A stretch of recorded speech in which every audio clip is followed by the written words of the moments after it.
What's going on, guys? It's your boy John the Liquidator coming back with another video, and it looks like from the outside looking in, Caitlin Clark is sick of this motion offense. Guys, for this one here, we got to go all the way up to Indy. Let's get it. Let's go. I was instructed to make this video, and I'm not going to expose who instructed me to make this video, but it's funny, though. It is real funny. Now, all of this information I'm about to tell you guys is alleged. We got to put a ledge on there now.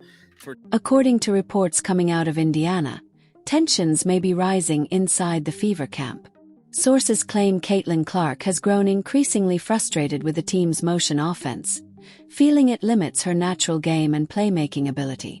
While nothing is confirmed, insiders suggest Clark's body language and on-court reactions speak volumes.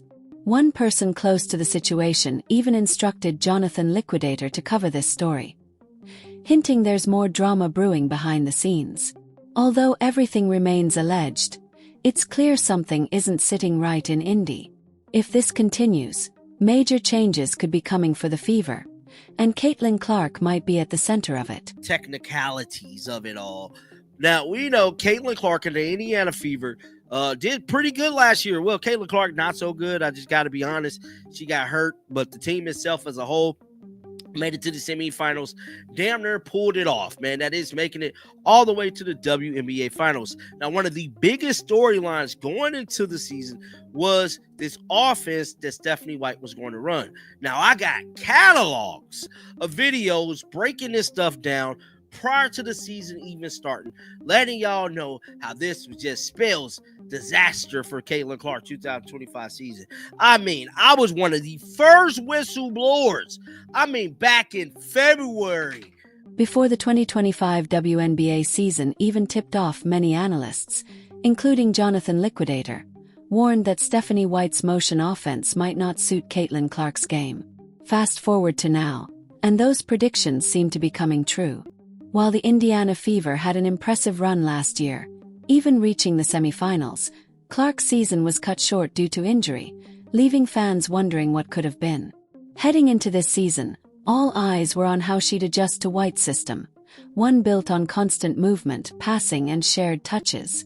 But sources now suggest Clark feels restricted, unable to fully showcase her elite shooting and playmaking.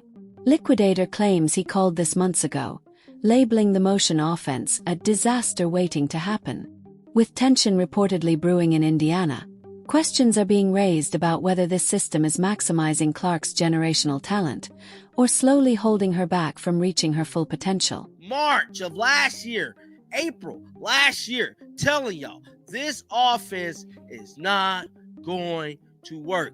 Guys, at least for Caitlin. It's going to work for the Fever, but it's not going to work for Caitlin Clark and her style of play. I was vehemently adamant about that happening. Now, fast forward till today, we ultimately know how the season went. Caitlin Clark suffered injuries, and we did not see the Caitlin Clark we seen in the past. We wanted to see the Caitlin Clark from Iowa. Now, I told y'all, that Caitlin Clark was not going to work in this system. And it's proven to me that Stephanie White does not know how to coach Caitlin Clark.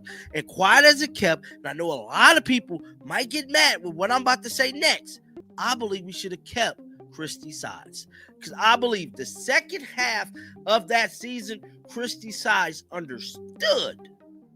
Back in March and April last year, I warned everyone, this offense wouldn't work for Caitlin Clark.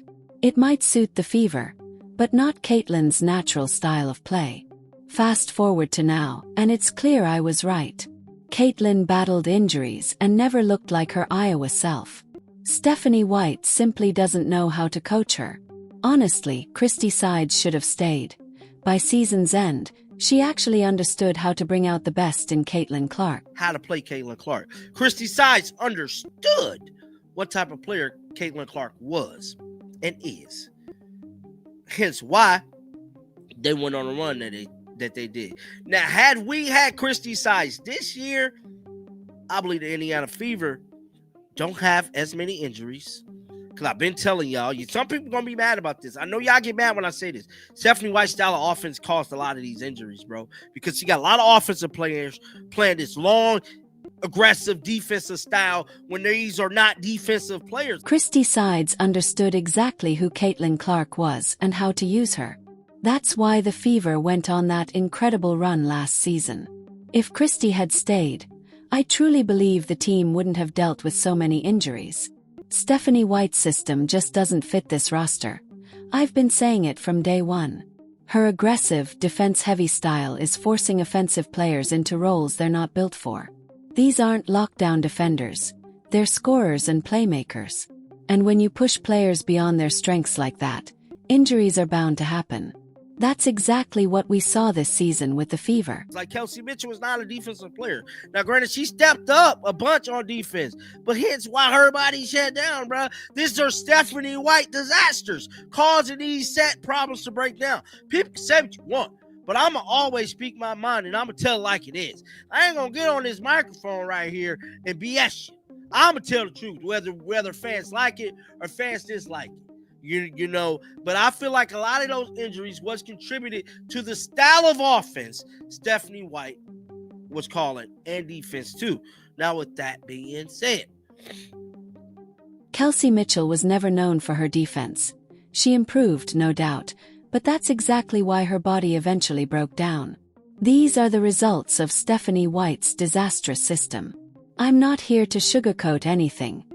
I'll always tell it like it is. The truth is, the injuries piling up on the Fever weren't random.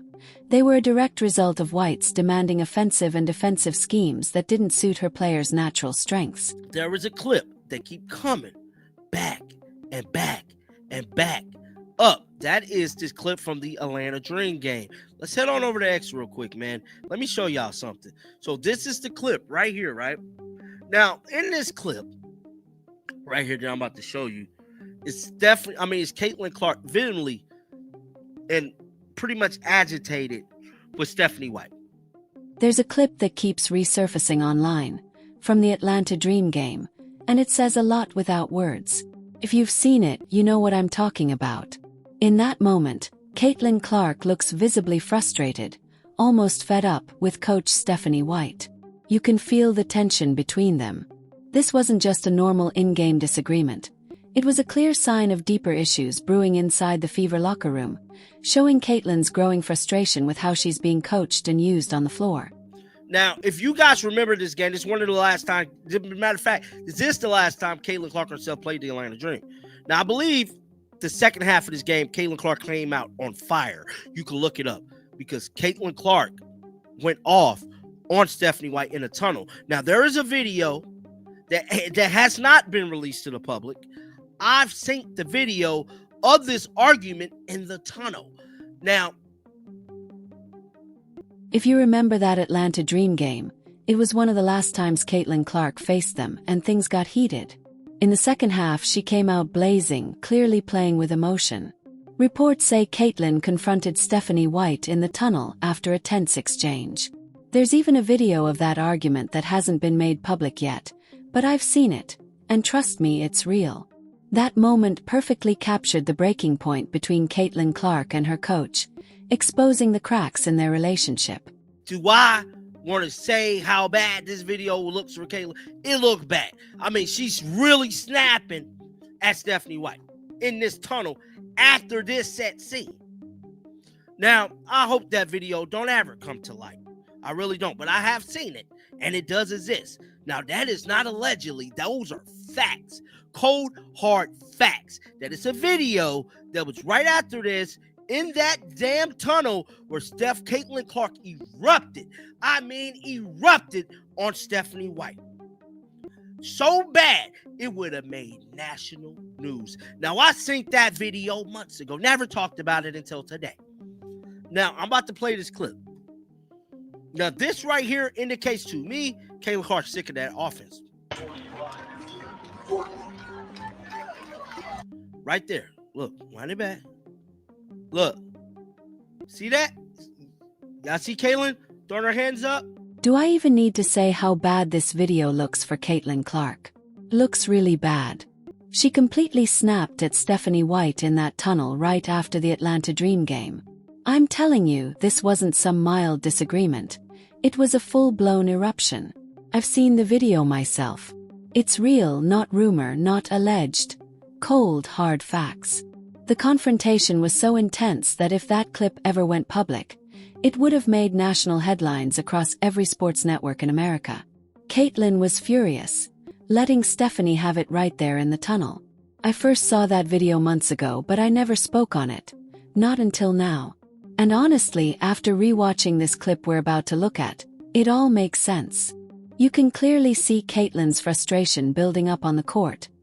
Her body language says it all. Look closely, rewind it back. See her throwing her hands up in frustration. That's not confusion, that's irritation.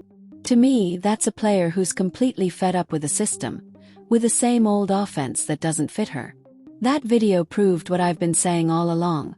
Caitlin Clark is tired of Stephanie White's offense, and it shows.